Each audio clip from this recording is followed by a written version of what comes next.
Սատանան գալիս է կասկածով, արդյոք իրավ այդ հարցերով է գալիս, դու պետք է զգաս, դու պետք է Սուրբ Հոգով կանխազգաս ինչ է սպասվում քեզ ապագայում, եթե հանկարծ վերցնես այդ խայծը, սա շատ կարևոր է, ու շատ ծառայողներ, շատ Աստծո ձայնը լսող մարդիկ նույնպես կարող են Աստծո ձայնը շփոթել նրա ձայնի հետ, բոլոր առաջարկները Աստծո շեն, գիտեք, երբ որ այս խոսակցություններ տեղի ունենում Եդեմի պարտեզում, դերեն բառապաշարը, որ մենք հիմա ունենք, այդ բառապաշարը չկար,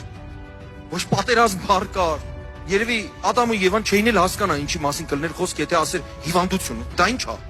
այդ բառապաշարը այժմյան արդի բառապաշարը հետո սկսեց գրվել,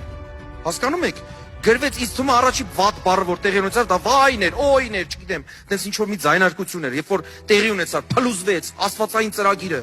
լավ ծրագիրը փլուզվեց, սկսեց երկրորդը, ախ, ես ինչ եղավ, ես ինչ արեցինք, երբ որ արդեն Ադամն էլ կերավ, այդպես սկսվեց,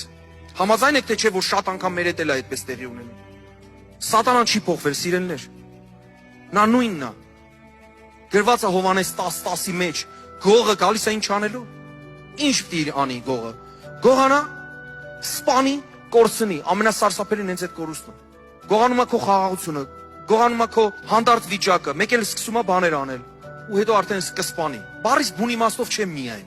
իհարկե նա սպանում էլ է,